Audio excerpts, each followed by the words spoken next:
Okay, I now have the stream up.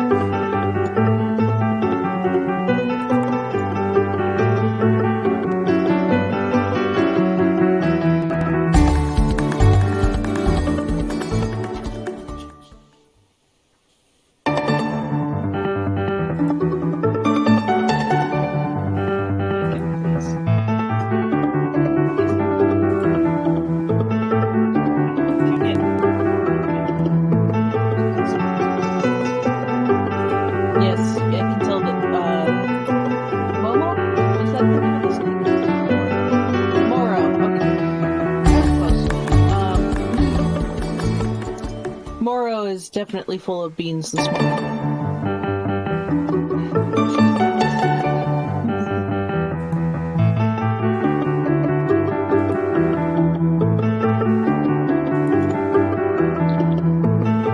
I'm here. Morning. Morning.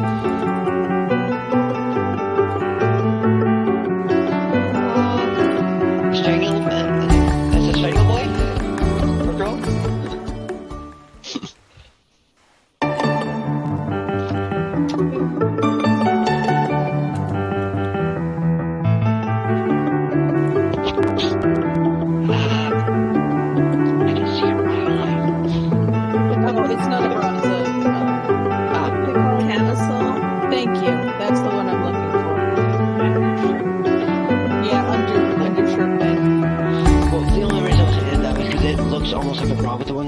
Yeah, the one side, yeah.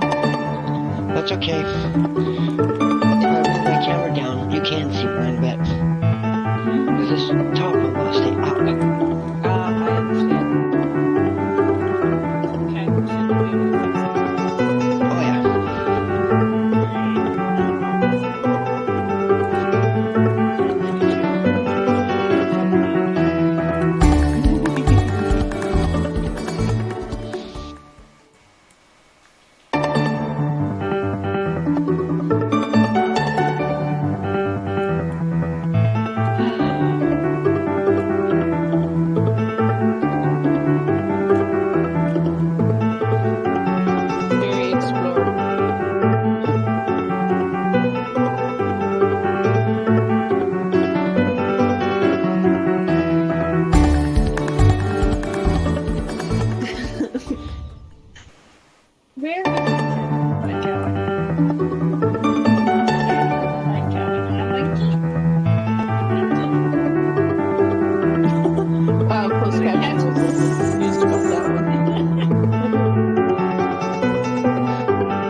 Everyone, or good time zone.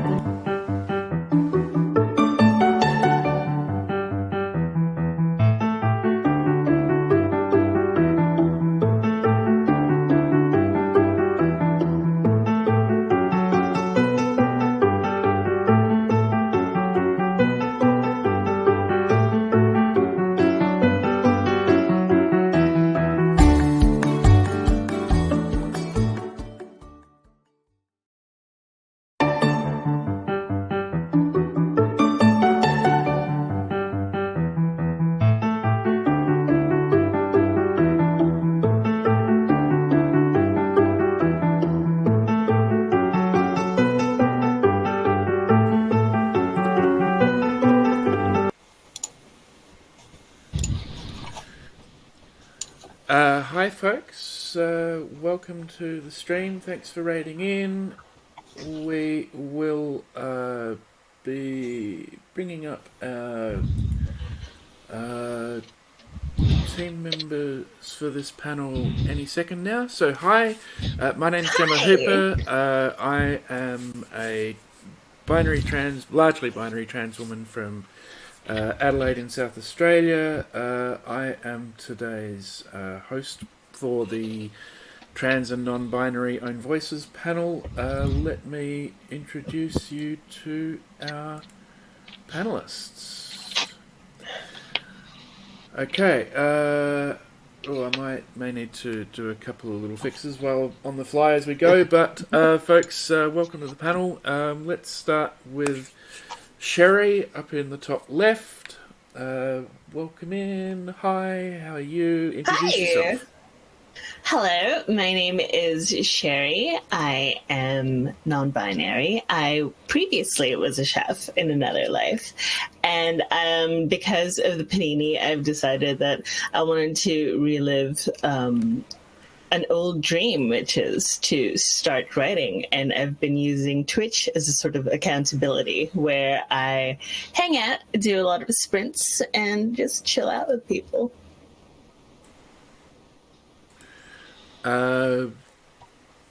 Top right, we have Eli. Good morning, or good time zone. My name is Eli. I am also non-binary. Funny enough, I was also a chef in another life, but I have been writing professionally for a little over a year now, and I started streaming on Twitch just last November, and really enjoying the process so far.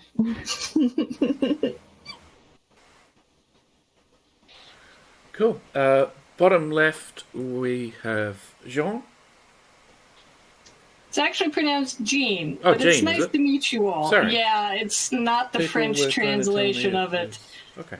Carry on. Everybody, yeah, it's all right. It's like the jeans. It's like jeans. Hi.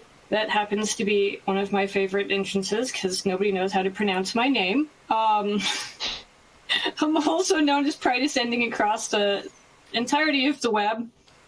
I write for fun. I've written for fun since I was 6, 7, before the internet was actually a thing.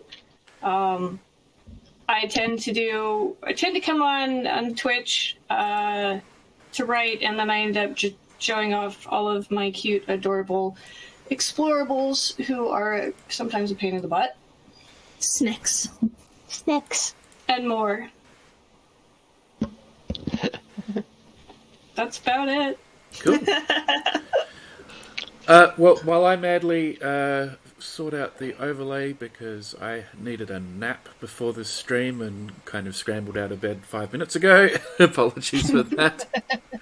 I will hand over to our panel leader for the day, Siobhan, to start introducing what we're talking about today. Hi, I'm SiobhantheWriter. My pronouns are she, her, and that was the other thing. The rest of the panel did not get pronouns.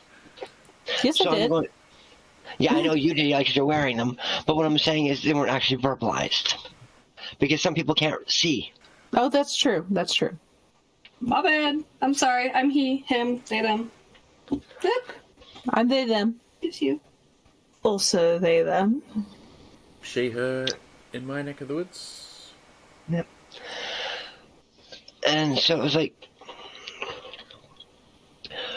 so here's the question. When trying to write a trans or non-binary character, how do you approach it? For myself, it's not so much that for non-binary characters, I tap into my own lived experiences. I go inwards for that. And if I'm going to be writing a trans character, I am not going to touch that subject until I have made friends with a trans person. Like, I have to be able to be close enough to them so that they can trust me with things and tell me their stories, tell me their life. And that's when I feel comfortable enough to actually see if I can put ink to paper. If I don't have that go ahead, if I don't have that experience, then I'm just gonna sit back, chill out, and watch other people do it and judge. Eli? I've mostly at this point written non-binary characters. And with the exception of one character who is trans. And I'm like Sherry, I tend to draw from my own experience. but I also think, or try to think outside my experience. I have a character who is, I am myself gender fluid, but I have a character who is just straight up non-binary, no gender involved whatsoever. And I try to use the parts of me that are also no gender at all, to draw from for that particular character. Suppose that means it's my turn, huh? Yep. Over my years of writing, I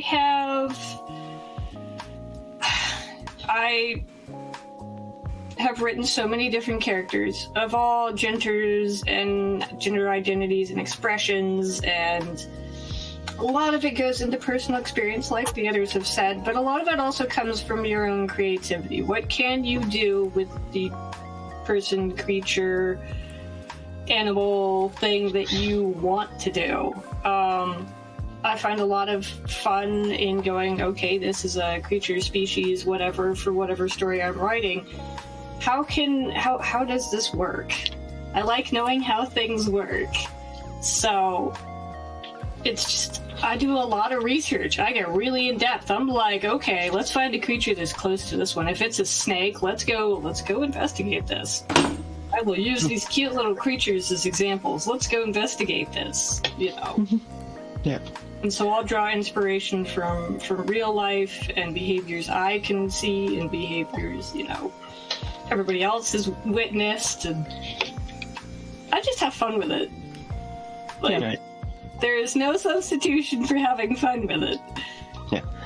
And as Sable put in the chat, next year sign her up for this panel, because the demigender could use a representation as well. Mm-hmm. And yeah, Jemma, when you're writing trans or NB characters, Yeah, I am currently working on a queer nanopunk thriller novel which features both trans and non-binary characters, and have also done or written an anthology of short fiction which features trans and non-binary characters as well. And basically, for me, the first thing that I focus on is making sure that those characters are portrayed in a human and humane way. That we talk about their experiences as human beings first, and the trans and non-binary characteristics a distant second. Yeah, so you go for empathy first. Yeah, compassion is something that drives a lot of my writing, and drives me personally in general. But I worry less about the authenticity of the characters that I write, because I actually know that I'm comfortable with the fact that I can write fairly authentically from the perspectives of trans and non-binary people, being trans, and certainly having gone through some areas of my life where I was trying to exist in a more non-binary sort of framework. I also know, I've got about 2,400 followers on Twitter, many of which are trans, so I get a lot of their trans and non-binary, both AFAB and AMAB. For those of you who aren't familiar with AFAB and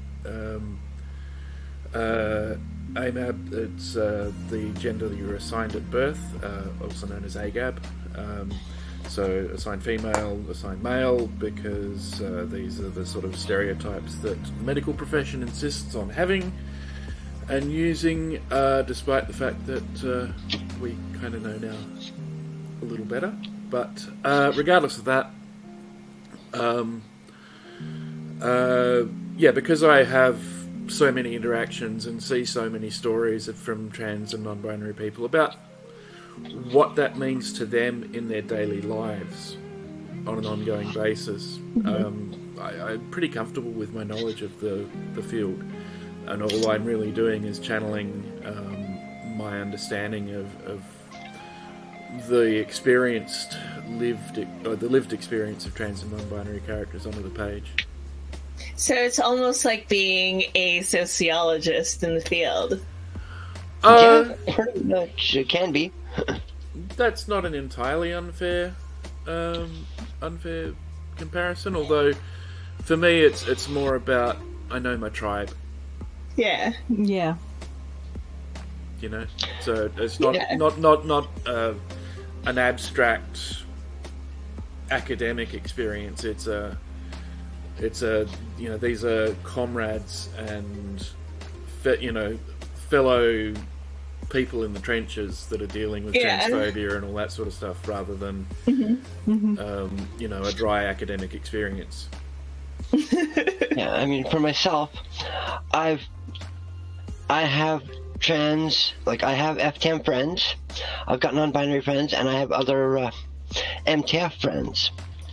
I know of spouses of FTM. I don't know any of the spouses for MTF, unfortunately, because usually that doesn't work out too well. I hate to say it. It is.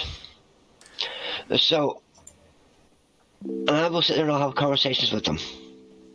Something else that I've done, and a lot of people have actually asked me about utilizing it for their own world building, is, Jemma, remember that link I sent you for Twin Soul?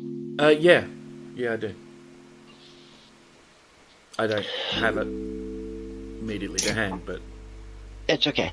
But yeah, if you wouldn't mind sharing that for people as well, because that gives a lot of the what's the words I'm looking for?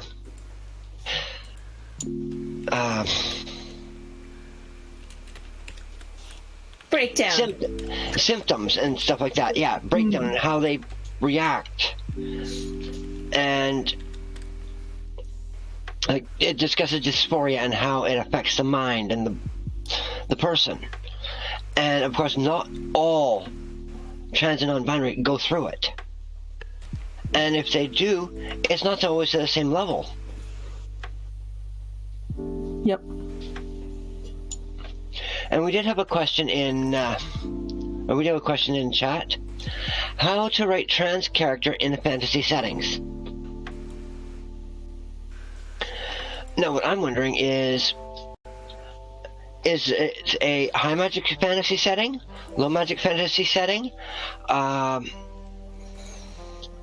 science fantasy? What type of fantasy? Because there's so many different ways to work with that. Dark fantasy. So many ways to work with fantasy. I will agree there. It really depends on what you're looking at. Yeah. What is the level of fantasy? What is the variety is What's your magic system also? Is there a magic system?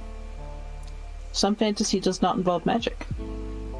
Another point I will throw in there is that a lot of fantasy fiction tends to have historical roots, particularly in the case of European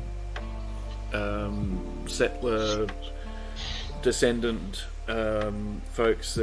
Most fantasy fiction sort of tends to have either a medieval or Renaissance sort of tech level or background, and in that situation, what a lot of people don't understand about trans people and non-binary people, and I need to stress this, is that we existed in those eras. Yeah. There's a trans character in Vikings, the TV series, which is trans, and they live life as a woman, and are accepted in that role. Yeah. A lot of the crap that trans and non-binary people experience is actually a result of Victorian era attitudes that didn't arrive until the 1800s. So you get the point. Like, there's we do kind of need to unpack a lot of the assumptions we make about trans and non-binary people. We've existed for thousands of years in dozens of in most of the cultures. Every culture, so, every yeah, culture. Exactly. Every culture. Yeah. Yep. And Chrysalia actually, high fantasy should have specified. Sorry, high fantasy with elemental magic. Interesting. Okay. Sorry. So there was one other quick point I wanted to make. To me, it really doesn't matter what the magic system is, any of those sorts of things. It's the humanity of the character that matters. Yeah. Well, the only reason I asked about magic is because sometimes the magic can help, sometimes it can't. It does depend on your rules, yes. Right. And that's the other thing. It all depends on the rules of your magic, like Sherry was saying. And, I just mentioned, yes, I know. Yeah, Sherry was mentioning it earlier as well. Yeah, that's true. Yeah. If it's elemental magic, I'm not sure it would help necessarily, but once again, it does depend on the rules of your magic.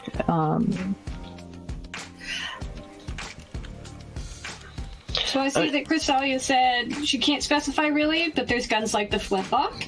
That brings to mind the golden age of piracy. Reformation, Renaissance. The 1600s. The biggest historical one that I can grasp onto would be the story of... Now it's going to escape my mind. I can think of at least 3 pirates who were trans or non-binary. Bonnie, Mary, and Captain Jack, I think it was. Bonnie, Mary, and Captain Jack were all historical figures. They were a little trio that were pirates and sailed the seas. Mary went as Mark Reed, dressing up as a man, acting as a man, was accepted as a man on these pirate ships. I was about to say cruise ships. Brain.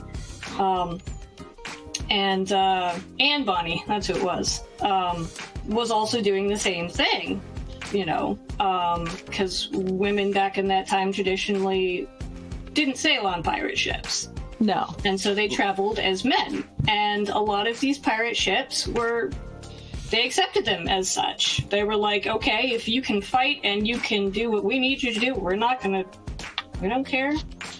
They didn't care at all. In fact, it was a very celebrated thing for these pirate ships to have what was called a matelotage,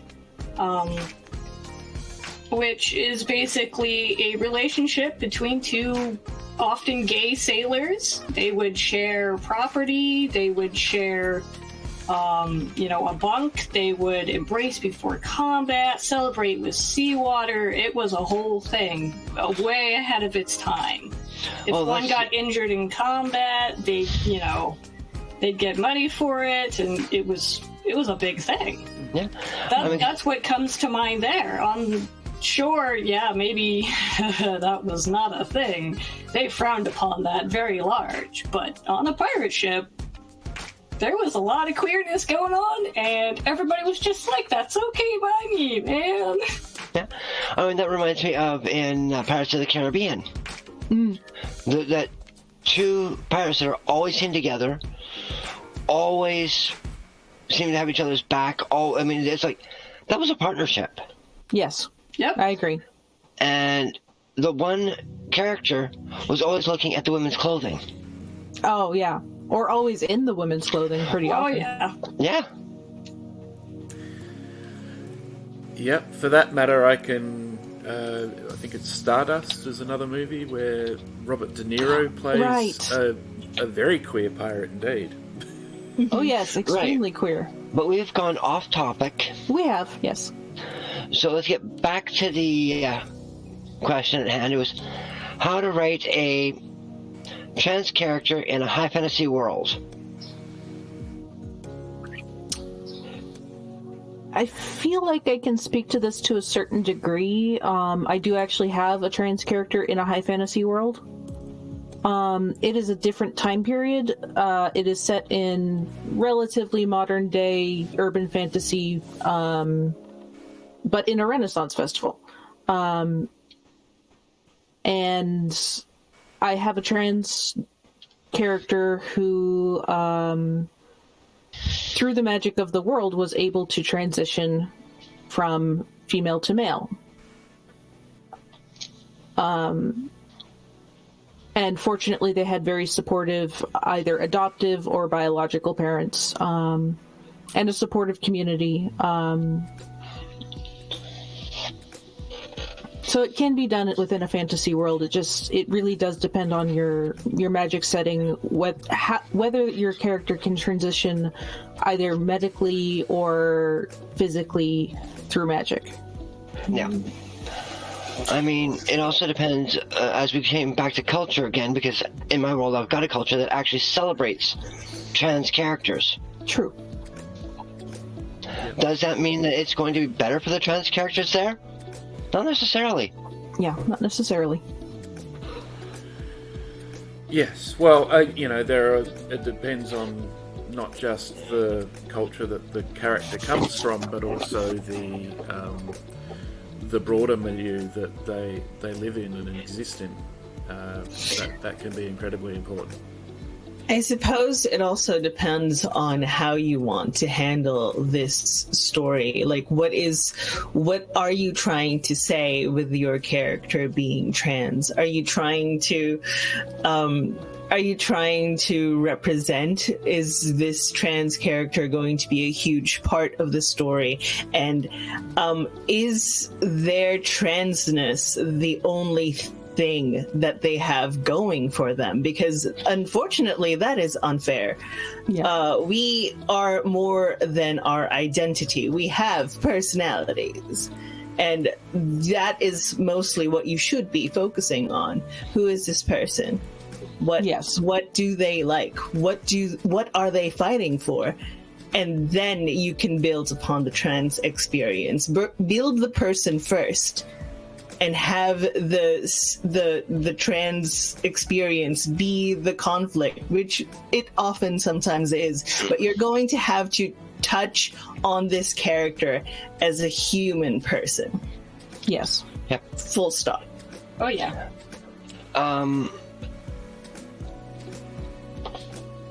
I just my mind is not working.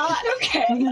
I'll step in. As you can see, it isn't just me. I've got stuff back here. I've got nerd stuff that you can't see up here. I've got animals I love. I have a whole lot of other stuff going for me that makes me me. Mm-hmm. I like writing and creating and doing things, and going out, exploring, and staying home, and curling up with a book, and sleeping, and eating food, Yeah. But, one small part. Small part for me to be me, but you gotta have all the other parts first. Yeah. Mm-hmm. Yeah. Before I am a non-binary person, I am a chef. I ran my own pirate ship, baby. I am stronger than my gender identity. I am more than that. I have so much more going for me. And I have kick-ass makeup skills, so... You do. Yeah. Unlike some of us who just kind of rolled out of bed and went with it. I slapped this on is some like lipstick. 2 minutes, baby. What? But basically, build the character first, beyond hair color, because that's another thing. Just as a brief aside, I think I speak on all of us, on the behalf of most of us, when I say, "Teach us your ways, O wise one." Yes, right. I will hold classes. Excellent. Twitch makeup classes. I'm here for it. Pretty as you, but Yeah. not anymore. I'm getting too old for this. I'm 34. I'm getting too old for this. Not much younger, but I'm getting too old for this. Yeah. One thing I would just quickly point out is that one thing that is really important when writing trans and non-binary characters that I think is really important is that they have an inner strength that might seem extraordinary to some, but when you actually get to know trans and non-binary people, you find out pretty quickly just how strong they are as people, because it takes an incredible degree of personal grit and determination to grind through the process of figuring out what your gender identity is. It takes a huge amount of strength and personal conviction to share that with the rest of the world, to be courageous enough to be who you are genuinely and without any kind of regrets. It's tough. And I think if you are going to include trans and non-binary characters in whatever genre you're writing in, that strength, if they're in a otherwise reasonably contemporary sort of environment in the context of, societal mores and mores and values, then that strength absolutely has to be represented. Yes, there's a certain level of confidence that you have to tap into. There's this. You have to be. You have to create almost this shield around yourself that you know that you are going to be going through pain. Every day hurts.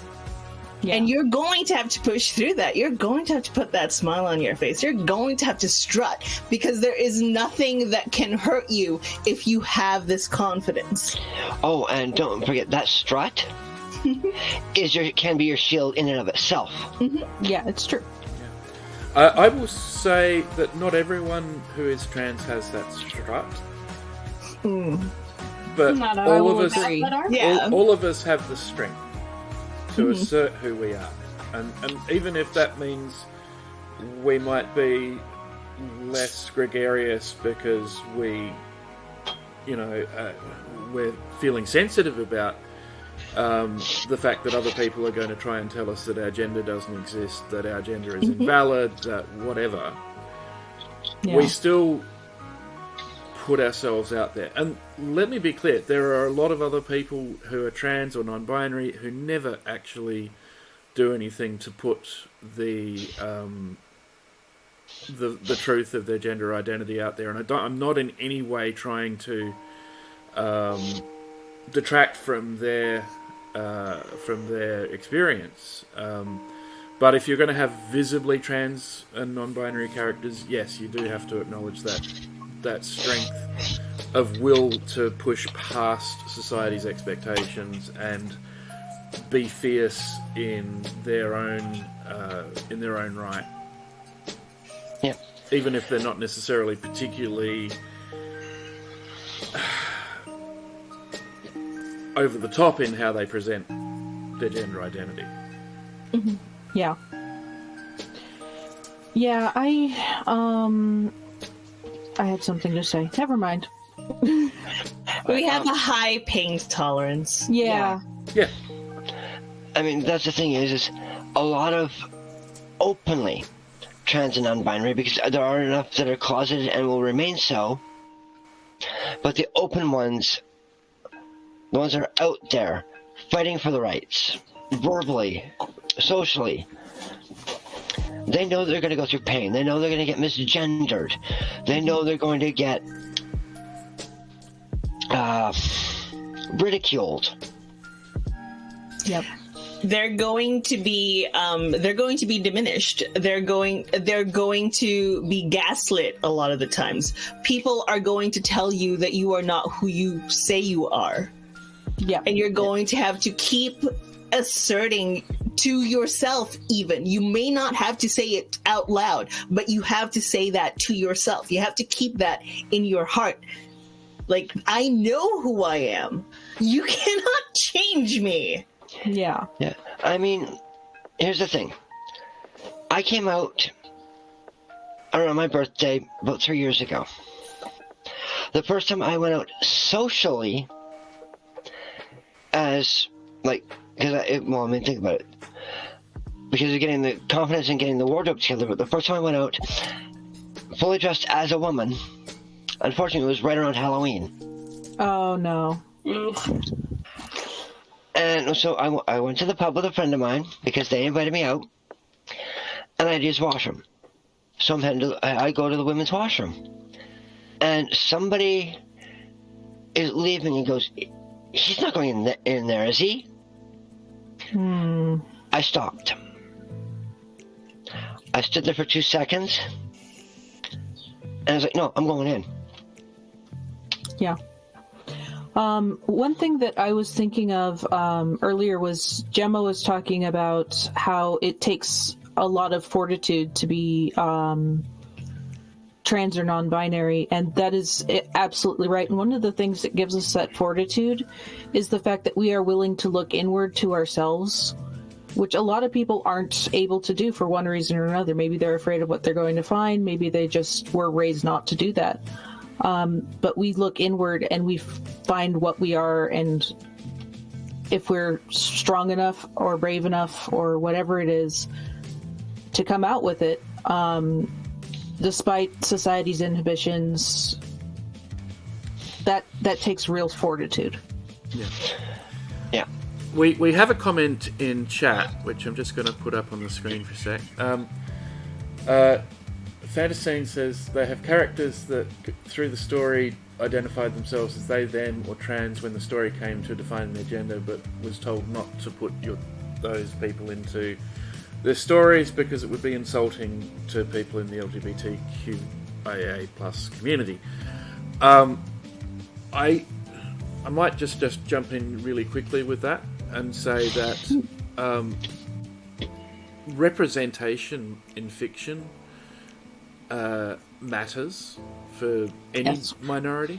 So I actually salute you for wanting to include people with those sort of traits, but I would also recommend that you get a sensitivity read from someone who is one of those, or who has one of those gender identities, or the same gender identity as your character, so that you can actually get constructive feedback on whether you've done that portrayal and representation in a positive way. Yeah.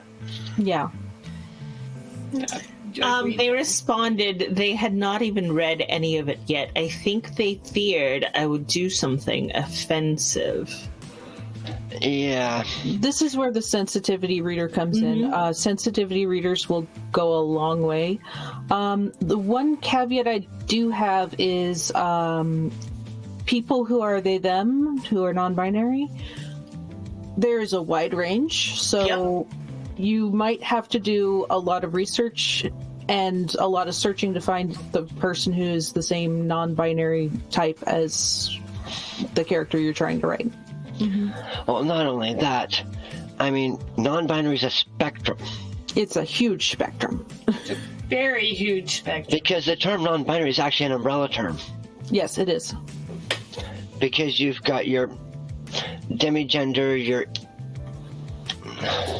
agender, quasi-gender, gender non or gender fluid, gender fluid, gender non-conforming.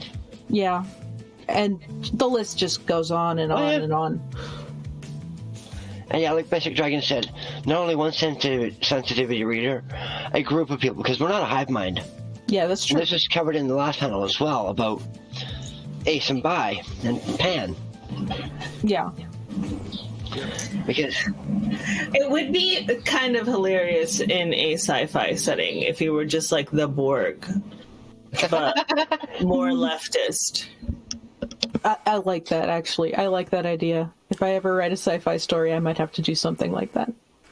I actually have a sci-fi short which features humans who actually were genetically modified to be able to do parthenogenesis because they were going to be in a high-gravity environment. They were going to be...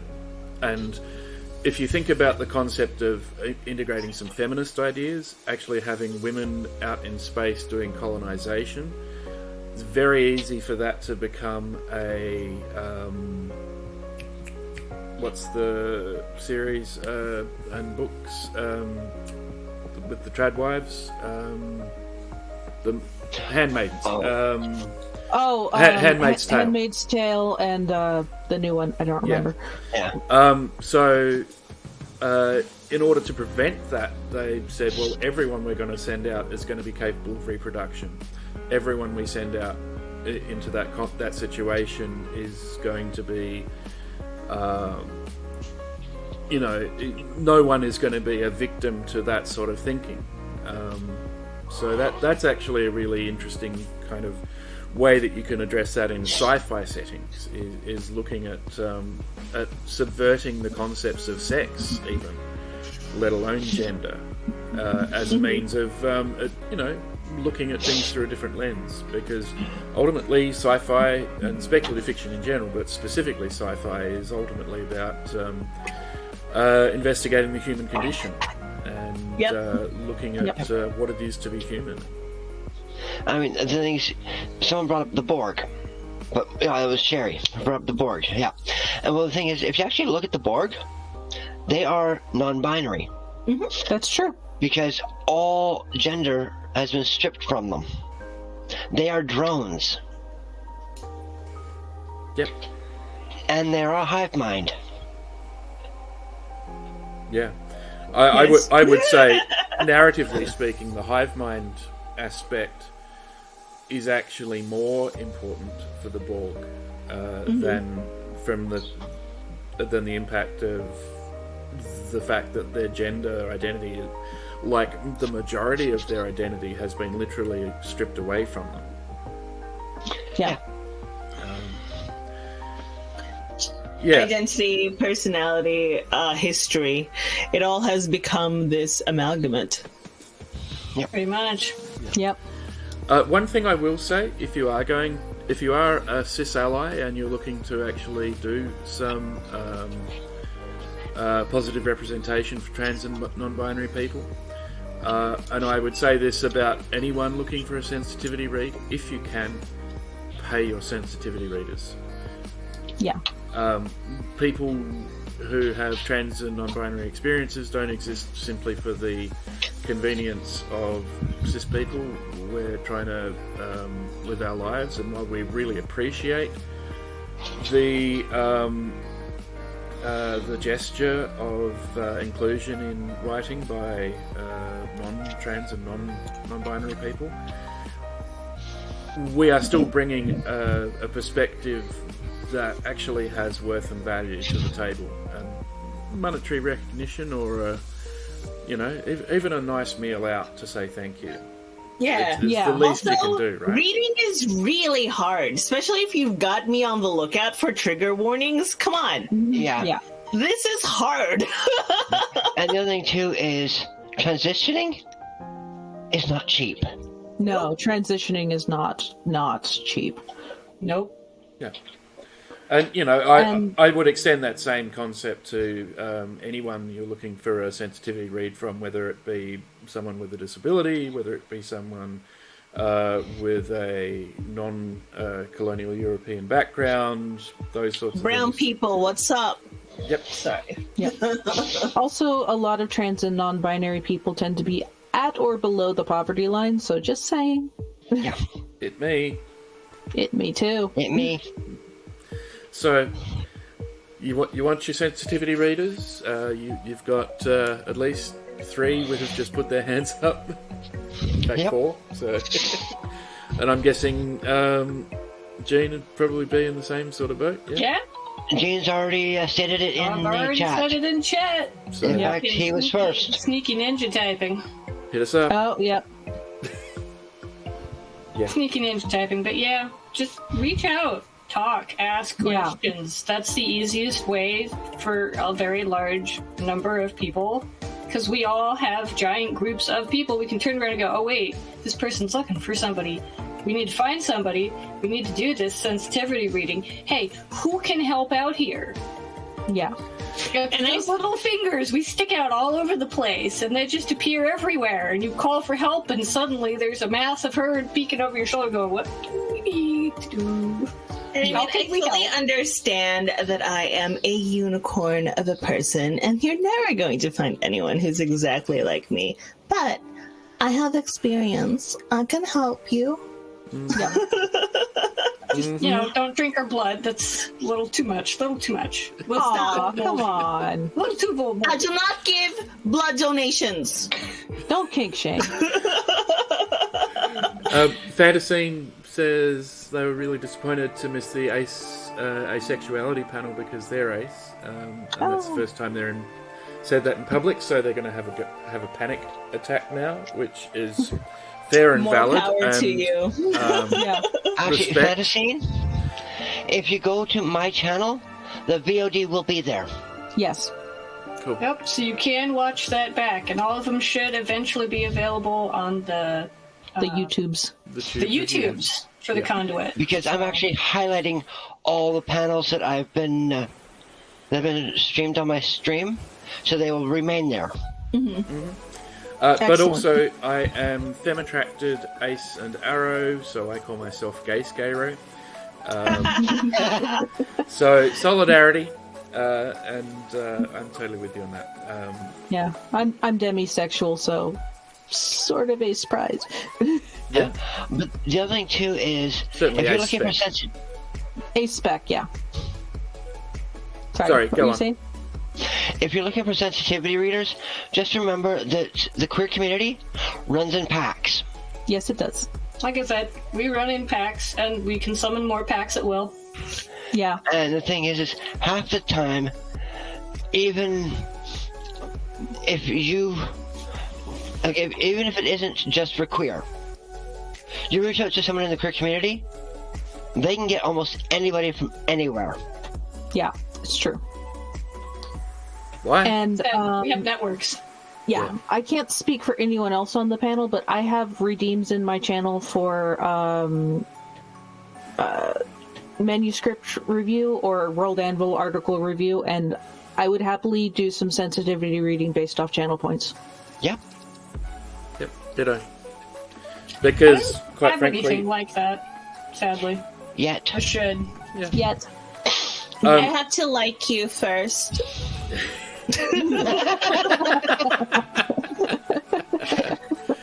Yep, I get that. So just for the record, I have similar sort of redeems as well. The quid pro quo there is that views actually contribute to affiliate and partnership statistics, and channel points basically are a way of encouraging people to give us extended views. Yeah.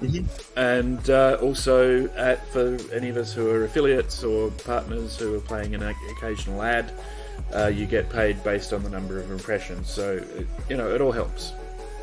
Yeah. Yeah. Yes.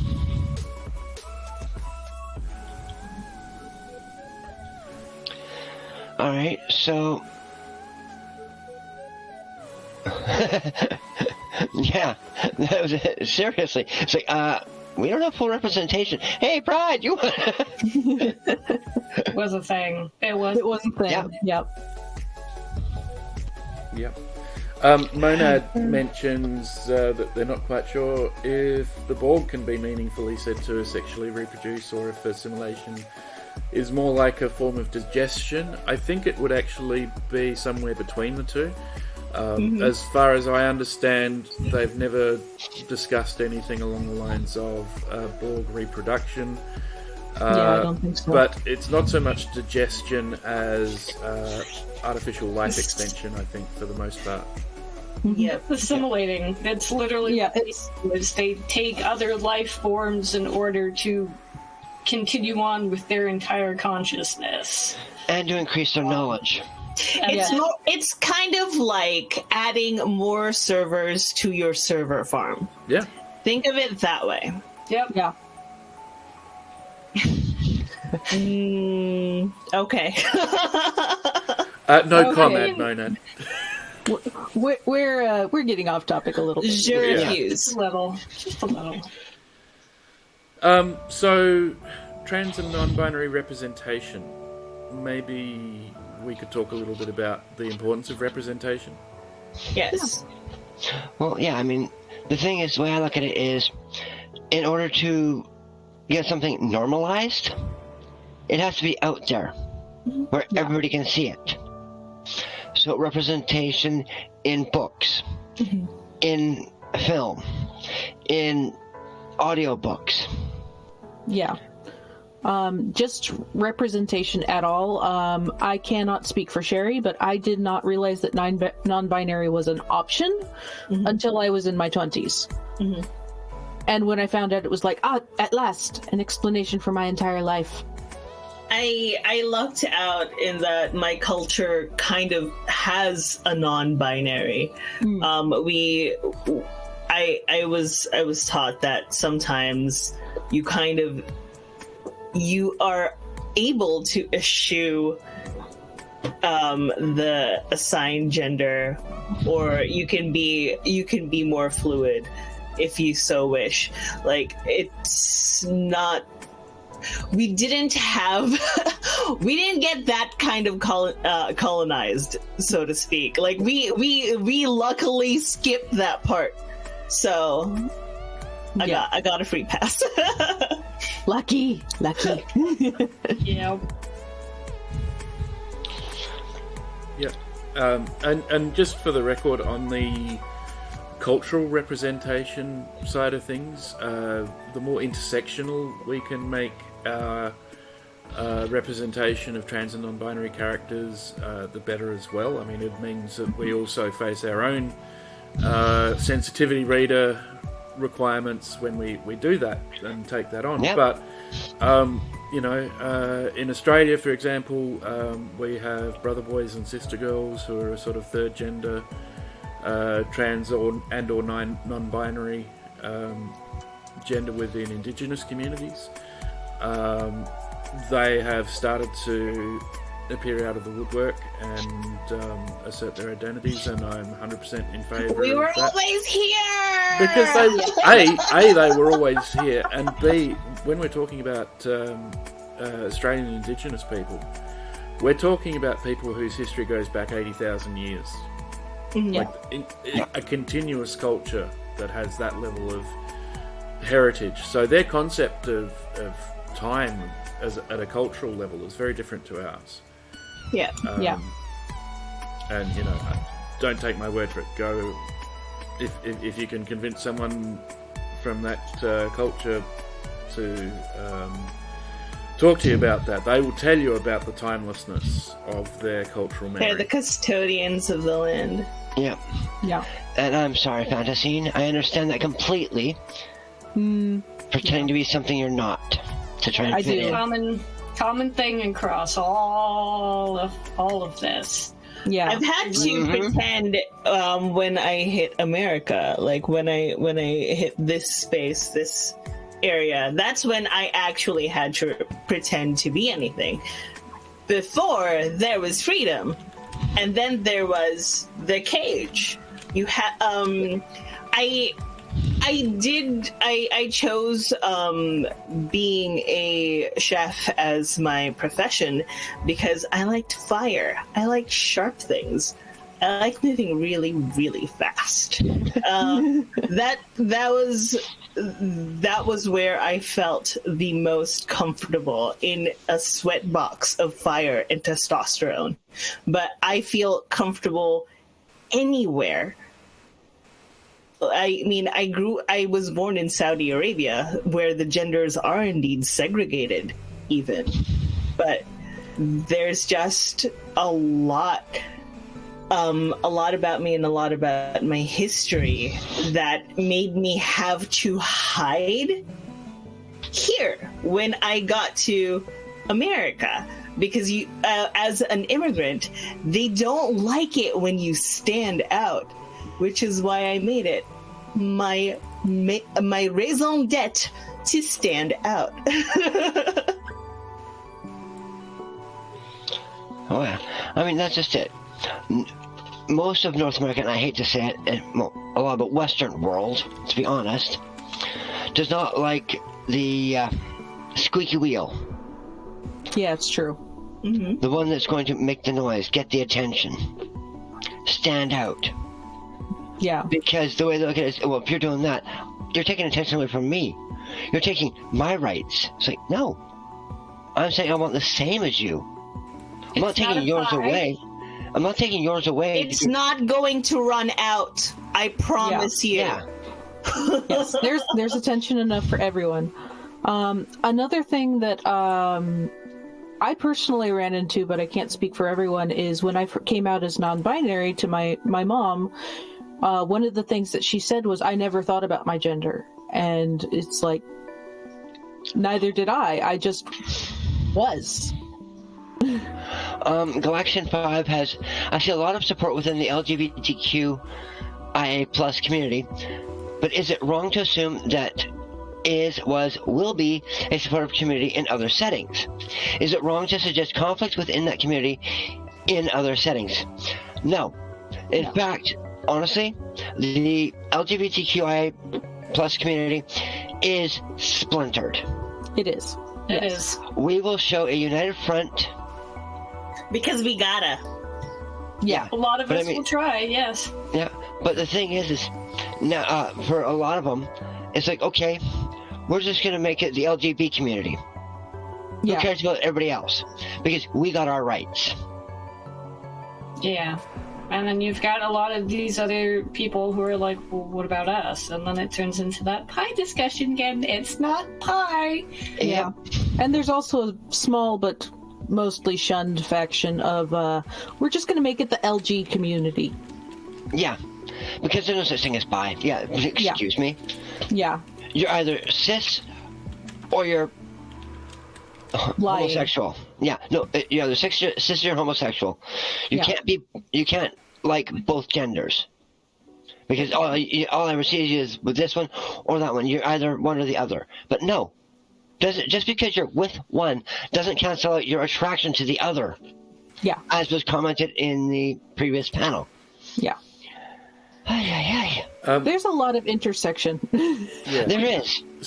And hitting on that word intersection, there is a term that has come out of particularly black feminist history in African American communities in the States, which has it was first raised as a thing in the 80s, but has become a lot more prevalent now, and a lot of people actually use the term intersectionality to discuss the way in which different identities overlap, and the way that the burden of without wanting to dive too deeply into leftist language, but the burden of oppression stacks with those different identities. So as a trans person with disabilities who has neurodivergence issues and is currently unemployed and therefore in poverty, I face issues around systemic privilege that someone who is cis, straight, allosexual, and has a job and is neurotypical isn't going to face.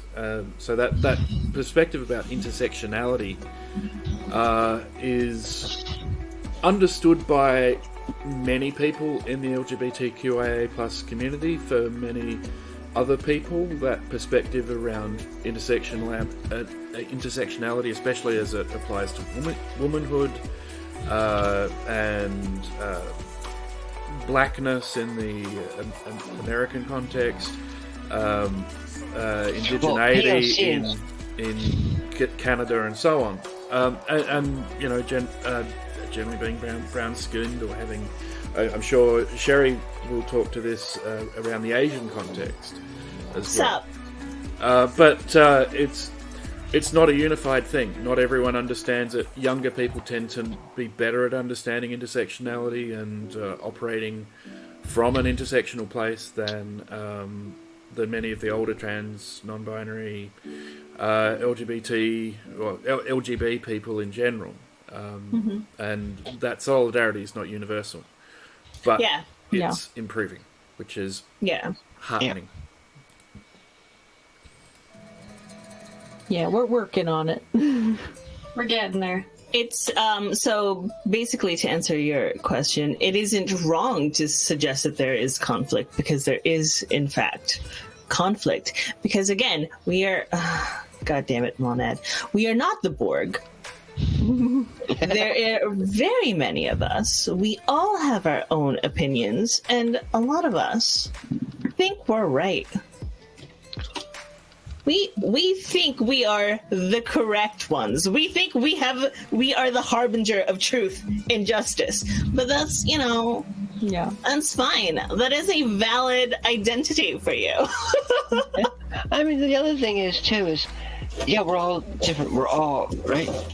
But your lived experience is not my lived experience. My lived experience is right for me. Yeah. Yes. But I can't place my lived experience on you, which is why I wanted to make sure I had a full panel of the three basic, like the FTM, the MTF, and the non-binary. Mm-hmm. Because I can talk on it. Doesn't mean I completely understand it from your perspective. Sorry, laughing at Gene. The get-go! Yes. I said at the end that I would play out the gecko if he was awake. So he is my and he does like to go flying. So that's why he hasn't been in my hands for a whole hour, because he would not sit there for a minute to say hi. But also, So yeah, angry. it's. I don't know if you guys have noticed, but it is currently incredibly difficult to be Asian lately. Don't know why. I don't want to talk about it, but Don't blame you. there's always going to be people will not notice that I am non-binary first. They are going to notice the shape of my eyes, the color of my skin, and whether or not I have an accent. Yes. So That's going to happen first. So you know how you fix that, Sherry? You start talking like this. You have a posh British accent, and you ask it to someone with like a cup of tea. I don't know if that's gonna fix anything, but it's cute that you tried, baby. I know. Yeah, unless I'm wearing literally my they them shirt, nobody knows that I'm non-binary. They just think that I am a fab with very short hair. Yeah. I have some fun tales there. I decided, heck, one day, and I was going to use a heck of a lot different language there. Heck, one day I'll just, put on pants and a shirt and I'll just leave. Pajama pants, right? Walking along and all this, because I had short hair for once. I'm walking along and all I hear is this little kid, maybe 5, go, "But Mom, he's got pajama pants on." And you could hear the gears ticking in that woman's head. And she's like, "I don't think that's a man, honey." I was like, "Good on you, kid." And Mom, just shh. Like, I know. I could probably do something a lot easier than someone like Sherry could because of my skin color. Purely because I'm a pasty-ass white person who, turns lobster red in the sun. God, I'm so glad I don't have that problem. I mean, that's the other thing too. You have to consider privilege. Yes. Because I hate to say it, but when I got my license, I got the white woman privilege. And people say that doesn't exist. It does. Oh yeah, it does. Because the tester was male.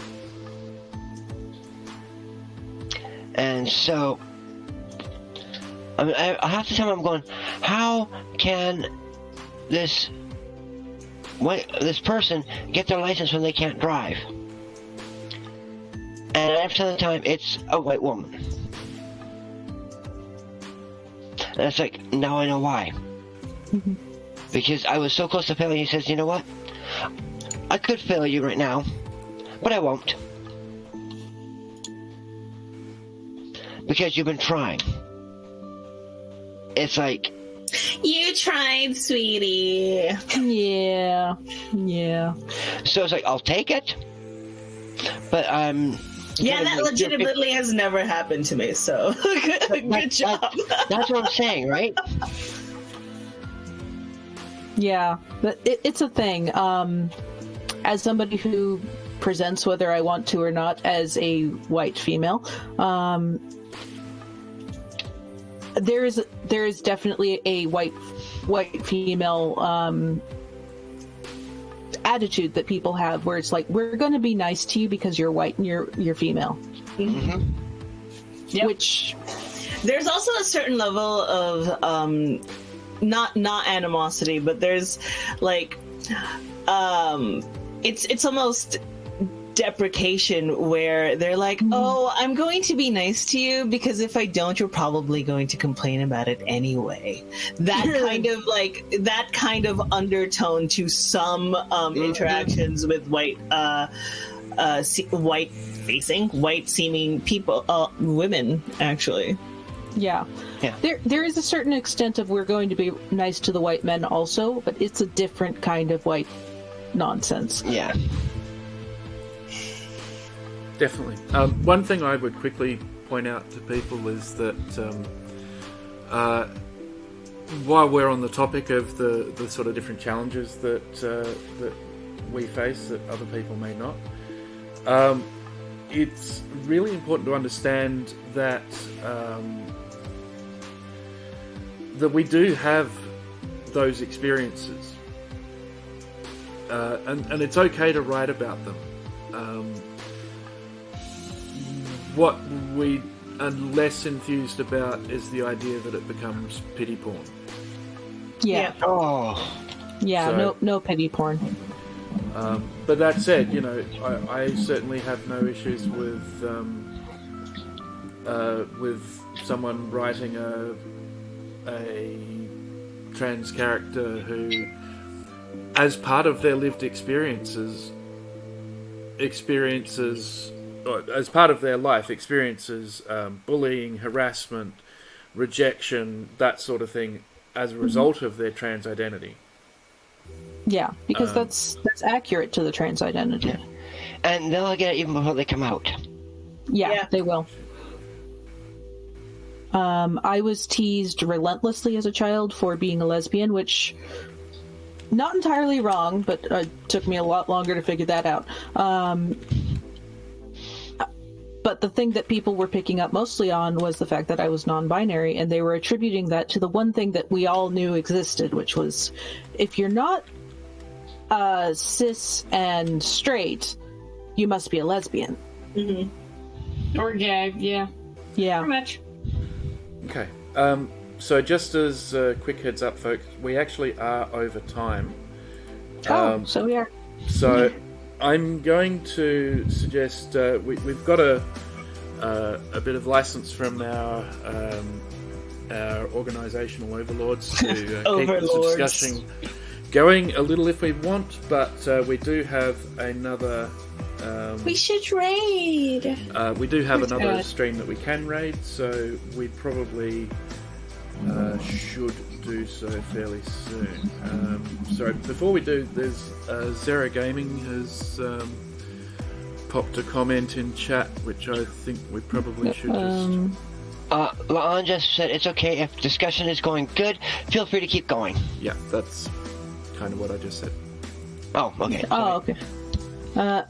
Zero Gaming. The way I see it, I view that situation is, I'm from America, so I hopefully can say this. It's mostly Americans just going from one gas can to another, fueling a fire that wrecked their picnic. It's the same pattern from African Americans to Chinese individuals to Asian individuals with COVID happening. People want an explanation. America always wants a reason, and when a logical reason isn't present, they make a reason and stick with it. I can agree there. Yeah. I think you'll get universal agreement from this group. Yeah. Yep. If it's not one thing, it's another thing. If it's not somebody losing half of their shirt in the Super Bowl, it's, Britney shaving all of her hair off. If it's not that, they gotta find something. They gotta find something to pick at, because if somebody doesn't find something to pick at, they're gonna go crazy. But that's it. Also sells. It sells newspapers. It generates clicks. Anger is sensational. Yeah. Oh, not only that, depending on the incident, it's like, oh, somebody's half naked? Yeah, exactly. Violence sells newspapers and not cartoons. It sells ads on TV or whatever for the news stations. Yeah. I think one of the biggest things that I can think of recently is Black Lives Matter. They haven't disappeared. They've just gotten less violent. And everybody's like, oh, it's all done and over with, blah, blah, blah. And all of my friends, people of color, are like, we have not disappeared. You just stopped reporting because we stopped burning your shit down. No, you stopped reporting because the cops are no longer attacking us and making us look sad. I think it's a little of both. Yeah. Well, the thing is not all the BLM, in fact, not many of the BLM, were actually the ones involved in the actual rioting. They were protesting, yes, but they were trying to do it peacefully. Mm-hmm. There were others who were going out and specifically setting it up to turn into a violent protest, which is not exactly. what these people right. want. They didn't want it because they were already trying to avoid violence because that's what they were writing about or protesting about in the first place. Oh, we have raiders. Welcome, raiders. Welcome. I will put in that if you look over to the left and you click StoryGirl's name twice, that'll bring you back here. And that way it removes the raid refer up there in your URL and gives StoryGirl all the views for this. Yes. So that Jemma can get some credit for you guys coming in. That works for everybody that you raid in the future, too. Yeah. The other thing, too, is you can always go up to the top and just go at the end of StoryGirl and take everything at the end off and go delete, enter, and it does the same thing. Yep. Thank you so much for the raid, Momo. Lovely of you to bring the fam over. I hope the last of the golf shenanigans went well and that more shenanigans were had. Thank you, everyone, for raiding in. Really appreciate it. We are doing a panel on trans and non-binary characters. And our panelists are Sherry, also known as SherringForge, EliKwake, Jean Beanie, and Brianna Healy, also known as Siobhan the Writer, rather, on Twitch. So I'm just getting some stuff organised, but I will put all of that detail in chat. But so we were talking about the importance of, and this is where my ADHD checks out because I'm dealing with 7 things at once. Intersectionality, baby. Oh yes, intersectionality. And that's a topic that Momo's community knows a lot about. So for those of us who do practice intersectionality in our advocacy and so on, what are some tips that you would recommend for trying to engage with groups other than trans and non-binary people in an intersectional manner? I would say listen first. Don't try to get your points in. Do you know what I mean? Don't try to be like, oh, I'm supporting, I'm doing a thing, look at me, validate me. Don't do that. Don't do that. It's not cute. No, it ain't cute. Stop it. But first, just open your ears and listen to the person Yeah. who is Or group. listen to people, listen to groups, listen to like the history of the world as it stands, because we're all going to have to be dealing with it, and all of this has happened before. Yeah. And will happen again. Yeah. So just for now, just listen. Yeah. And if you have enough, if you've listened enough, ask questions. Don't try to fix the problem, because you are a singular individual and you can't. Ask questions. Clarify with the person that you're talking to. Yes. Yeah. That said, people who are trans, non-binary, or person of color, we are not Google. If you can do a little research and then say, okay, so I read such and such. Oh my God, that bothers me so much. Yeah. Yeah. That bothers me so freaking much. Like, I am not here to be a repository for information. Excuse you. Yeah, exactly. Use the internet. This is how we are talking to each other. Why aren't you using the search bar? Yeah, we all have it on our phones. It's accurate. It's not always accurate to the specific situation, but it'll give you an idea of what you're talking about. It also puts the person getting asked in a really awkward position where you're like, okay, societally, I'm not supposed to say no. I'm not supposed to say, I'm not going to answer that question for you, because that would be construed as rude. Mm-hmm. And you never want to appear rude. Oh, no. Oh, yeah. So, and it just puts this pressure on somebody else that no one actually needs. Like, no one, they don't ask this question of another person, because it's kind of personal, especially if you don't know them. Yeah. Oh, That's the first thing you're going to ask is, what is your trans experience? How about what my name is? Yeah. What's my favorite color? Yeah. and don't you dare ask me what's between my legs.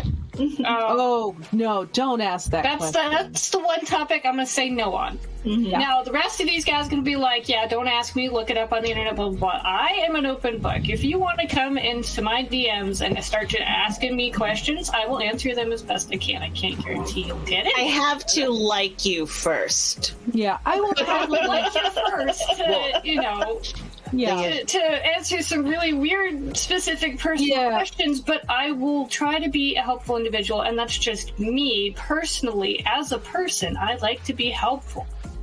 I know a lot of people who are disabled, who can't see or hear very well or whatever else, who do come to me and be like, what is this? I can't find this on the internet. You know, they're much older than me. They don't know how this tech works. They are already having issues. And I'm like, okay, well, I'll help you, because I know you've tried already, and we're great friends with this one specific person I'm thinking of. And just like that intersectionality, they're also disabled in ACE or, whatever in PAN or whatever. And they have some of their own experiences, but they don't have my experiences. Mm-hmm. They aren't, autistic like I am. They haven't had to deal with ADHD or ADD like I have, or whatever it is, So we already have somewhat of a connection. So, I'm not I know they're not reaching out from a place of cis het white, girl married for 30 years and I don't know what this is. They're reaching out from a place of, I just can't find this information because I don't know how to work the tech. Please help. If you're coming, that's a very specific, very specific sort of thing. Yeah, but as we all pointed out, we're not all the same. Well, I'm open. My DMs are wide open. Bring all the questions, please do. And then ask these people what else they can add after you get to know them and talk to them as people. I am just here to help. Yeah, if you ask me why my pronouns are they, them, I will probably answer you. If you ask me much more than that, I'm probably going to go, have you tried to Google? Yeah. Whereas for myself, my channel, when I'm streaming, is like, you can ask. Because I'm there to, I do want to help educate. Mm-hmm. So, and I will always say, but this is my experience. Yeah. Certain questions I will not ask, or I will not answer, because of the fact that whether or not I'm getting the surgery is none of your business. Mm-hmm. Whether or not I've had the surgery is none of your business. Mm-hmm. The only people who get to know what's between my legs are the people I'm sleeping with. I don't answer a lot of questions, specifically because of the fact that, again, I am a certain color. And I am used to random people who may be European in descent just coming up to me and asking me all sorts of ignorant questions. And that is from being very short. That is from being incredibly young. I'm just used to that. And so when it happens to me, it's like, oh, great. No, I can say that now. I have the ability to just be like, I do not want to talk to you. Excuse me, get out of my face. I finally have that superpower to say, I don't wanna talk to you. You don't know me. I don't know you. What makes you think this is a good thing to do right now? What makes you so privileged that you can, like, put this upon me? Stop it. Mona, do you want to get a particular website? Go to WPATH. Hmm? Go to the Warpath. Oh. And the thing too is, we are not a fetish. Oh no. Mm-hmm. No. Please don't. Just no. Yeah. For the record, most countries have their own affiliated organisations that are part of WPATH, which is the World Professional Association for Transgender Health. If you're looking for definitions, clinical standards of care, that sort of thing, you will find it on the on the respective PATH site. You'll also see a lot of research on that site that will crop up in the biographies of the standards of care. And but honestly, Google will give you 100 good results before it'll start giving you bad ones. Like if you say transgender sports or transgender bathrooms, there you'll start to get more of the talking points from the right. But if you or the reactionary right, I should say, from the even the reactionary left, let's be honest, because the left is not a monolith. But if you just Google trans and trans experiences, non-binary experiences, trans care, non-binary care, you'll actually get a lot more positive results. So it's one of those things where you get out what you put in. Yeah. Pretty much. Put in the right energy, get the right information back. Anyway. Yep. So let's bring this back to writing. Yes. We Are you? have spoken a lot about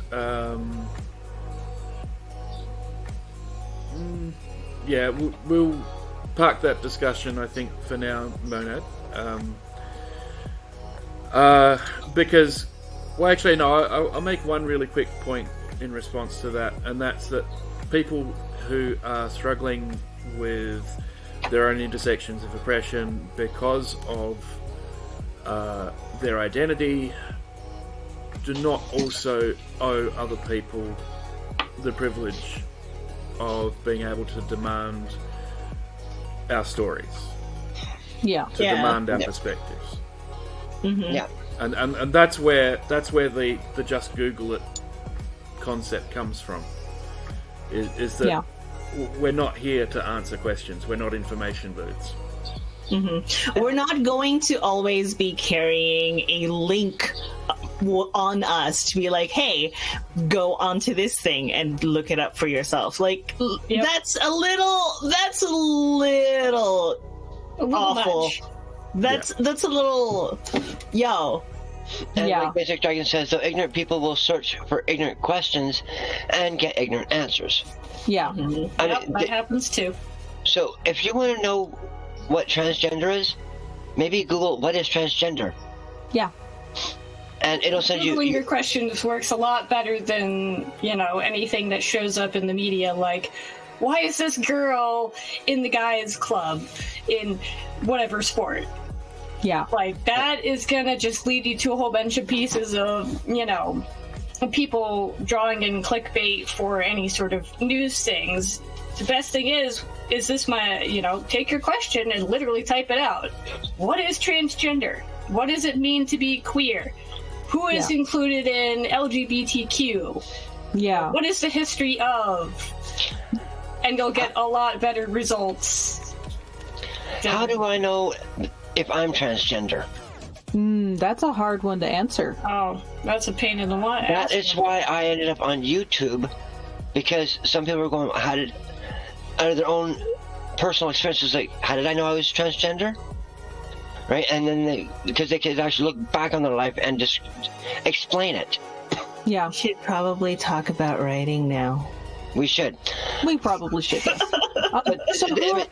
hoping that this is helping people so that they can write the way they should, even if it's not necessarily about the writing of the characters themselves. Yeah. So here's a question. Should the trans or non-binary character, if it is not important to the plot, but is important to the character, should that trans or non-binariness be addressed, or should it just be... I forgot what I was saying. I think I know what you're getting at. Yeah. Is it going to come up? I guess it depends on the character. If you're writing a romance novel, it's going to come up. That's true. There's no way around that. If you're writing something like science fiction or fantasy, like Diane Morrison's, A Few Good Elves. Yeah. Hint, hint, nudge, nudge. You should check it out on Kickstarter. You should. Like, there, maybe it might come up, but it's not like a central theme. And if somebody, misgenders a character or something, I'm sure that's something that someone would be like, hey, rude, and correct them, but it wouldn't be like the main topic. If you're doing something like a gender transformation story, it's definitely going to come up, and that's definitely going to be a main central theme. But if I'm writing a fantasy story and I have, a gender or queer or a asexual character or something, it may come up, it may not come up, it may be important, it may not be important. It all really depends on what your setting is, where your story's going, what you're writing about exactly. And the thing is transgender people don't always think about their transition. They just want to live their life. There will be times where they're going to look in a mirror and go, oh God, and have that dysphoric moment. Oh, yeah. I look in the mirror sometimes and it's like, oh, geez, what the... No, just no. And then I stop looking at the mirror. Yeah. Or you don't use the mirror for anything but picking your teeth until you start, video chatting with people and go, is that what I really look like? Yeah. Mood. I got so many pimples. Yeah. One of the things that I did in my first novel, Reaper, book one of the Reaper saga, and continued in the second story, Guardian, which is coming up, I have a non-binary character. It is not really addressed other than they use they, them pronouns and are only ever referred to as they, them. Because that's not important to the story. The fact that they are non-binary has nothing to do with the story. It was just, when I wrote them initially, I didn't know what gender they were, so I called them they. And when they came back into the story, I went, I still don't know what gender you are, and it doesn't really matter. You can be non-binary. Mm-hmm. And that's come up a couple of times we talked about that when we were having the meeting for this panel, and somebody else brought it up that, you're writing, and then somewhere along the line a she becomes a he or a they or whatever, and you go back through and you're like, it's a thing. It happened. I didn't realize that. Yeah. And whether you meant it or not, you now have, a non-binary or a trans character or whatever. And why go with that? It's just go with it, man. If you accidentally swapped he to she halfway through the story, keep it. And when you go back through and edit, if it really does mean something to the story, then add it to the story. Yeah. Maybe just add some thought processes for that character. Get it in their head. When did they realize that they became XYZ? Everybody does it at a different age, in a different way, in a different manner. I have a tendency to not focus at all on that aspect of my characters' identities. Yeah. I have... I mostly go this route, which is this character is going through something, and their conflicts in this plot is going to affect this other plot piece, and then that's going to snowball. Like, a lot of the times for myself, as much as my non-binary and trans characters are there, it honestly doesn't come up because I don't write romance. Well, the thing is, in my story, the girlfriend of one of the secondary characters outs them to the MC. Ooh. With their permission. Oh, okay, that's fine. Because it's a learning experience for the MC. Thing is the breeder doesn't know that they'd already talked about it behind the scenes. But because when they're outed to the MC, the character that was outed just goes, yeah, so? Yeah. But it needed to be done for the character to understand that being the way they are is fine. Yeah. It is. There is something a little bit cathartic about writing acceptance in your own novels. Like when you want to experience something, like it may not always be the same, but like this moment of being accepted for exactly who you are, that rings true. Almost, it rings clear as a bell, because when it's right. When someone is really accepting you for who you are, and it feels great. Yeah. And it should be something that is written more of. Like, that's the representation I would like. Thank you. I don't want any more of this. Like, I'm struggling with myself. Who am I? I hate this person who's staring at me in the mirror. I've read those. Thank you. I hate it. I want more about like the friendship. I want more like a shonen anime adventure style nakama with everyone being like, we got your back. Yeah. That's what I want. My MC in the first book, because it's part of a trilogy, is still struggling until near the end of the first book. Yeah. Oh yeah, I feel that. They're coming to grips. I mean, the first book's about them coming to grips with who they are. Yeah.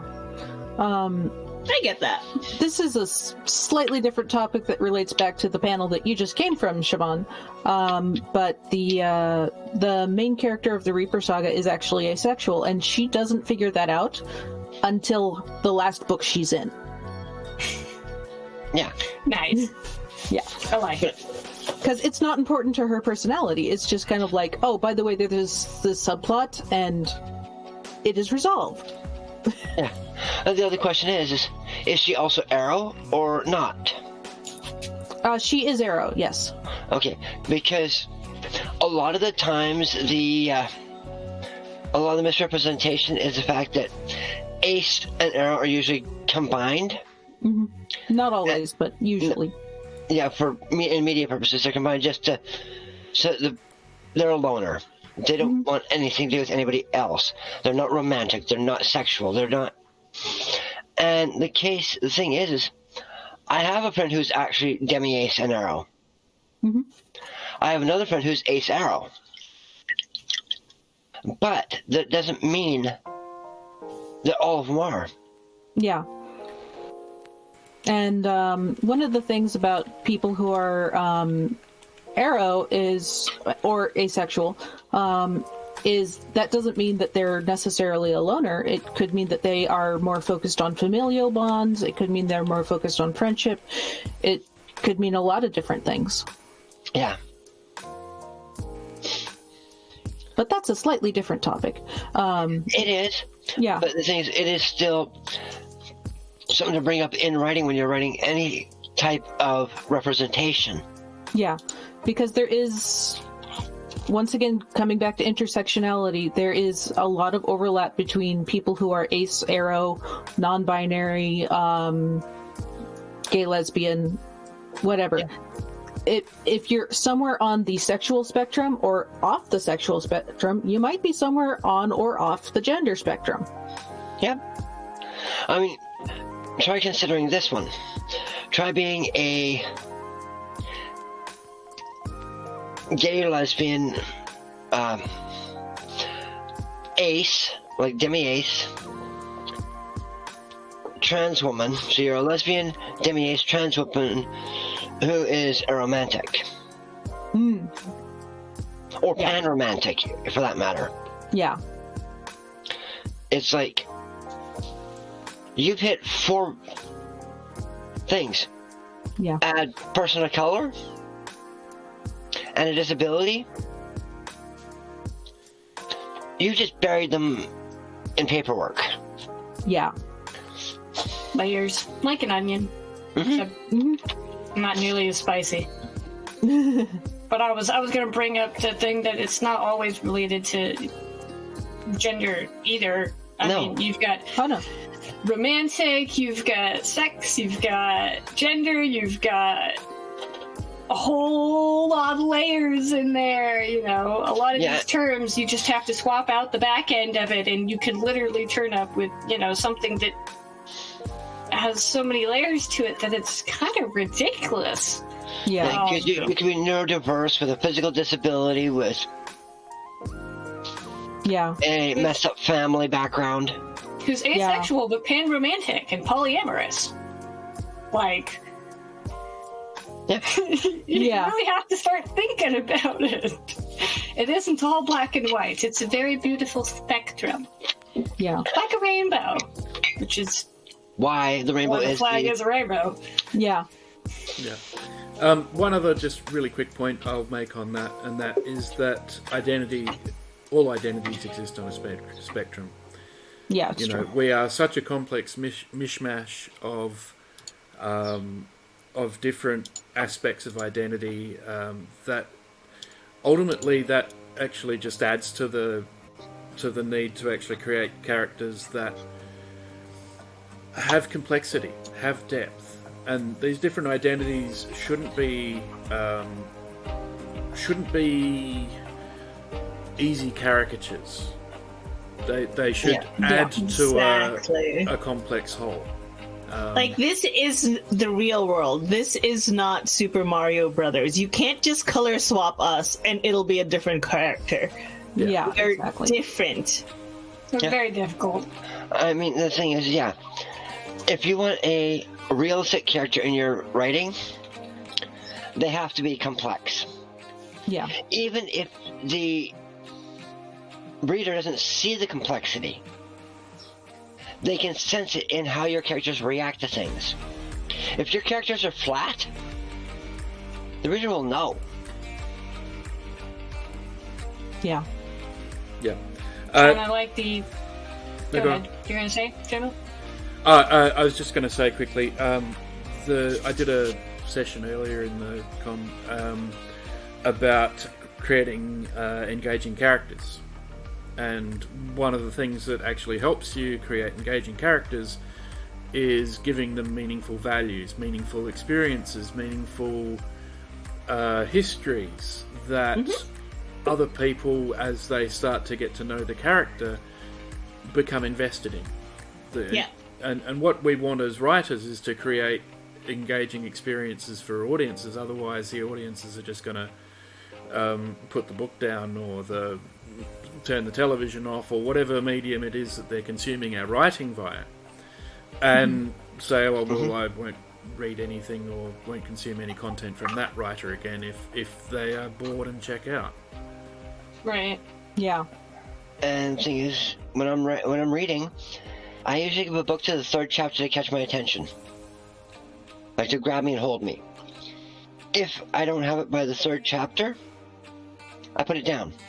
Oh, you are a kind and gentle soul. If I hit the middle of page 1 and I'm still not into this, I'm like, ooh, I have like so many other things I could be doing right now. You know what I should be doing? I should be doing my dishes. Let's go do the dishes. Well, the reason I give them to chapter 3 is because sometimes there is a slow build, and the author is doing that on purpose. Oh, and it's not so much the hook that catches me. Like, if the descriptions are off, if you like started the first chapter with, "Hey, let's exposition, baby." No, thank you. Oh. I don't sign up to read your academic work on a fantasy world. Okay, if I wanted flavor text, I would play Bloodborne. Bye. If I want exposition, I'll read the Silmarillion.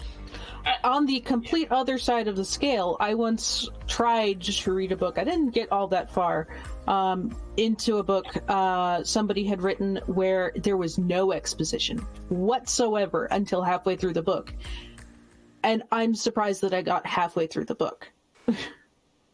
Interesting. I take a different approach to looking at a book and characters and giving them a chance. I will read the first page. I will read the last page, and depending on the size, I will pick a spot in the middle and read both pages.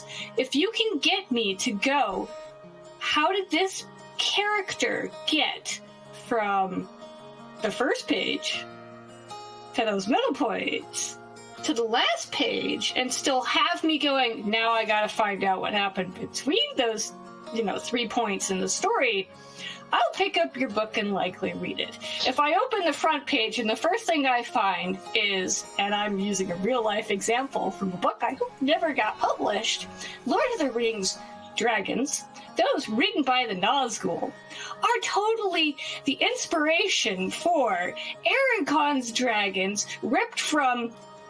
You see where yes, I see your face, Eli. You see where this is going. Yeah. I'm going to put your book down and go, this is trash. It needs to get burnt, because that was a book somebody tried to write.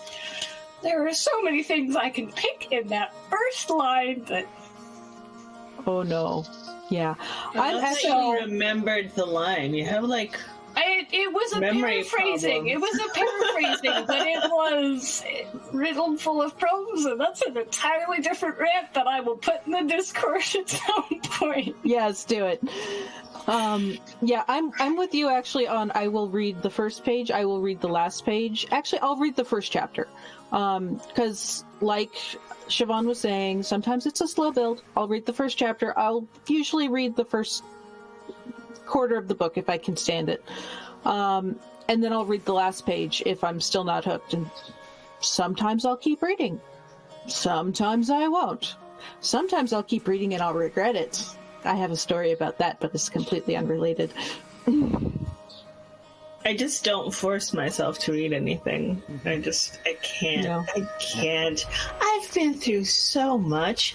I'm so brown and queer. I don't want to have to go through this. I only want to experience pleasurable things right now. Well, Do you know what 2020 did to me?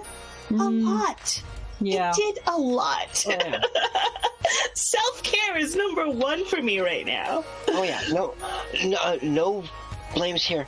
I mean, 2020 is when I got my diagnosis for my depression, my anxiety disorder, but it's also when I got my paperwork for my to get onto the waiting list for bottom surgery, because yes, I am, and top surgery. Yeah. So 2020 was a mixed bag for me. Mm-hmm. I would say it was also a mixed bag for me. I had probably the worst beginning to a 2020 that probably anyone in the panel at least has had. The beginning of 2020 started with my grandmother getting a diagnosis for stage 4 cancer, dying from said cancer. Then I got COVID, and then I was in lockdown. And then after that, everything got better. Mm-hmm. Yeah. But got lots of writing done. Oh yeah, I got a lot of writing done. I have a book right here. I have a book I'm editing. Yeah. Okay. I So just have a whole bunch of stories. as trans and non-binary authors, do you have a favorite trans or non-binary character that you've written, and why, if they're your favorite, are they your favorite? Oh, That's a good question. I'd have to say Eldrick/Ellie is mine, but that there's a reason for it, because technically they're me. Mm-hmm. Yep. And- What's the name of the work that, like, if other people want to actually catch that, where do they find that? You can find it on my. Because the title of the book is Hope. It hasn't been released yet. It hasn't even come out to the thing. You can find me on Patreon, which will get you some information on it. You can find me on World Anvil and do some research into my world of Corrigenda. So give me a moment and I will drop my author page in here so you can see. That's where I did the Twin Soul article. It was on World Anvil. So... because, yes, my world is about, well, I wouldn't say it's about transgender, it's just that Corrigenda actually means not as it seems. Yeah. I have a few options for that question. I'm going to let somebody else go because I have to look through a different book. I wrote, I was writing a high fantasy that is basically a retelling and a redux of Arabian Nights. And one of the characters that I found incredibly, that I just immediately loved as soon as I started writing lines for them is this non-binary person who is just I just gave them the worst possible lines. They're like pompous and arrogant and beautifully complicated. I loved how I got other characters to react to them. I loved the complexity with how they view the world, and I just really, really enjoyed writing Sparrow. Sparrow's one of my favorite characters, still to this day. I did a really good job for them. Yeah. Okay, I think I've decided. Yeah, thank you for that, Jemma. I was watching that sort of while I was looking through this book and going, oh boy. Anyway, I think I figured out which character I'm going to go with. It's kind of between two. there is Casey from the Reaper Saga, which they're a fun character to write. They're very curmudgeon-y. But I'm actually going to go with Crisscross out of Hindsight Being 2020, which is a short story called Up in a Tree. And they're a non-binary character. I don't establish which variety of non-binary, but they are a superhero who fights with knives and gets into lots of trouble and is afraid of heights. Very nice. Okay, I guess I'm next. I mean, I guess I technically have two characters in mind. One of them is one of my go-tos for any situation at any point in time because I can literally fit him in any situation at all whatsoever. He's one of those ones that he's pan everything, pansexual, panromantic, polyamorous. He went through a lot of shit as a kid. He grew up. He got he became a psychologist. He became a doctor. He became, he did a lot of sex work on the side. He can be very fluffy or he can be very kinky, and he doesn't make a big deal about that side of himself. His story is more of zero to hero than anything, which is what I admire about him most. But, if he's put into a situation where somebody's like, I need XYZ, and he's just like, hi. Yeah. Your friendly neighborhood guy there. The other one is a character called Des. And her story is one of a lot of tragedy and triumph. She got taken as a kid into this massive thing where they took shifters and turned them into teams of assassins, and her and her best friend, TJ, hit it off real close. And what you generally don't find out until very, very deep into that particular story is that Des is trans. And you can't tell. You can't tell from the start because she doesn't say anything. She doesn't say anything until really deep when she turns around to TJ and goes, oh God, my prescription is almost out. Oh. And that's literally what she says to him. And he's like, you know what? Don't worry about it. We got this. I'll go figure something out. Because, they don't have bank accounts. They don't have a house. They don't live anywhere. They're always on Skimmers, baby. Well, they're assassins. They technically aren't supposed to have, houses and bank accounts and this, that, and the other. But you don't really know that she is trans until something like that comes up when she's like, freaking out, which I know something that Brianna can relate to quite well. I'm almost out of my meds. Oh no. So she's had to fight for everything that she has. And I really admire her because she is going through that fight. She is having to do all of this work. One of the big arcs in her story is, look, I just had reconstructive surgery, and when you go through that, you're supposed to rest. Yes, Assassin's fantasy. Yes, Assassins. You're supposed to rest, and you're not supposed to be doing anything hard and physical and whatever else because they want you to heal, right? Well, one of her big things is she goes in, she does her work, she goes in for surgery, she comes out of surgery, and she's immediately got to wake up and get right back to it again.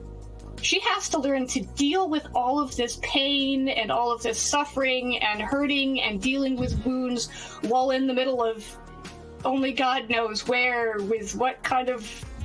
That also says a lot about the state of capitalism itself.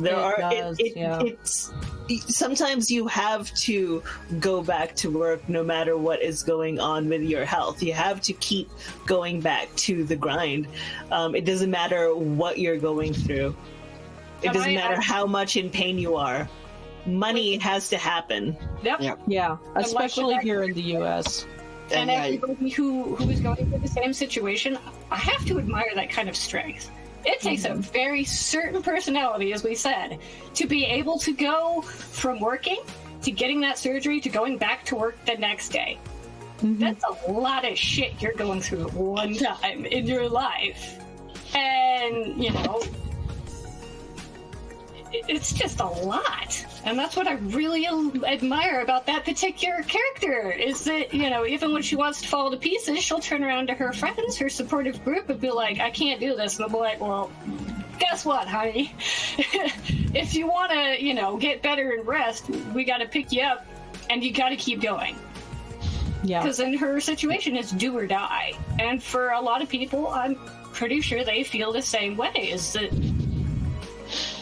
money's still got to be made, still got to pay the bills and get food on the table. And Yeah. I know for some of us, that's not the case, where we can just kind of go, okay, that's fine. I have a place where it's safe and I can relax and rest and heal up afterwards. But for a lot of us, that's not the case. And that's what making That's exactly how I broke my back. Yeah. Exactly how I walked around on a broken foot for 3 months. yeah. I mean, that's just it. Yeah. I have knees that blow out at work. Yeah, What do?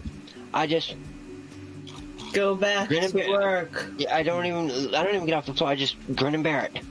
Yeah.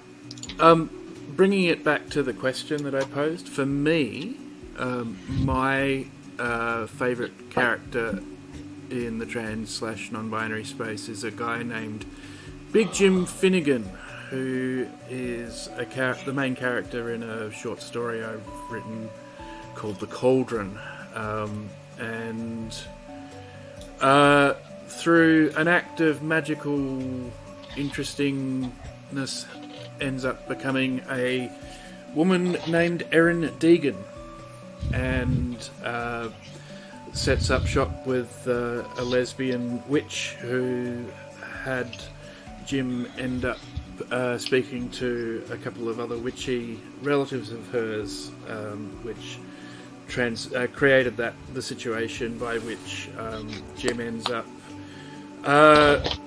being sought out by Gwynap Nuth and the Wild Hunt, because they were seeking a smith, and because he was in the shape of Erin Deegan at the time they arrived, he escaped their clutches. But it was a fun character to write, and the fact that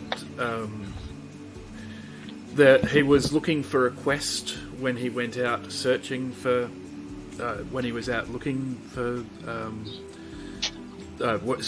when he was come across by the Wild Hunt, the fact that he was dissatisfied with his life, that he couldn't actually name what it was that he was feeling, just that he didn't want to be the big town's blacksmith who was just the super reliable guy who just got things done, and was kind of seen as sexless. And it didn't give him a lot of options to express himself as well. Right. Yeah.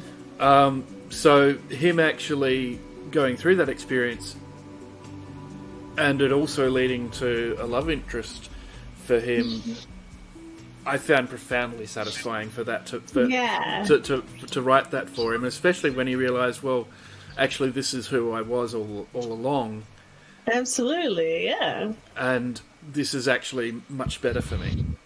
Yeah. So Yeah. I really enjoyed that one.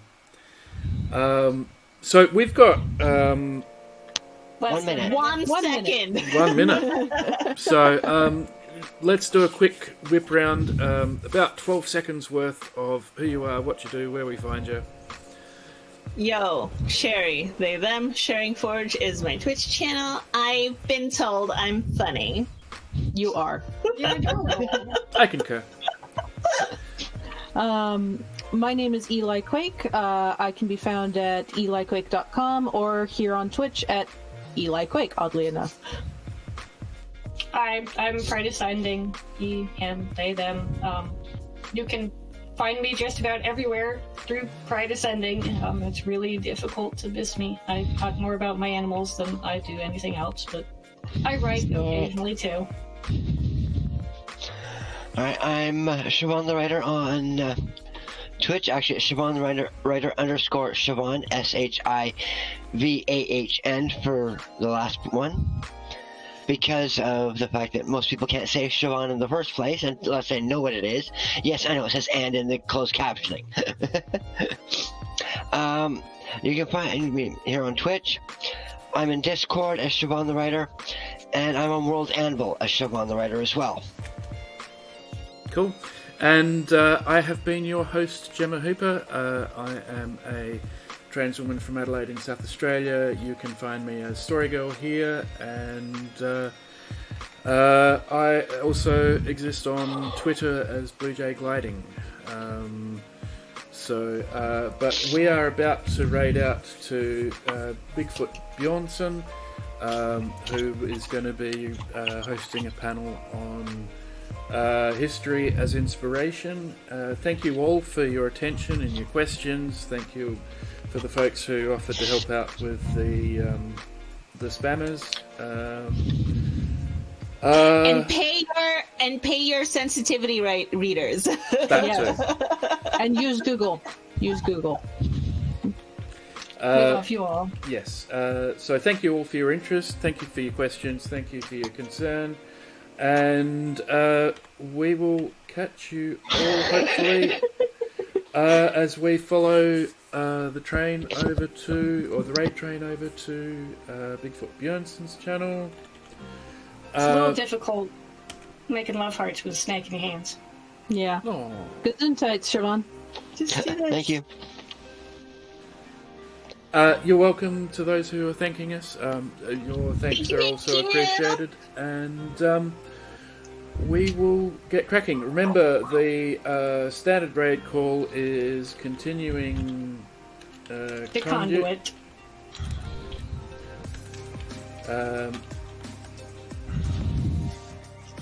And we will catch you hopefully another time. For those of you who are new to what we're doing here, Writers CONduit is a community-based Twitch convention. It is free access to anyone who wants to come and check out what's going on. If you want to look at the website to see what remaining sessions exist, I've just popped the link in the chat. And with that, I think we will hit the raid button and go say good day to Sean, aka Bigfoot. Alright, thanks for your attention, folks. Thanks for coming. Have a great one.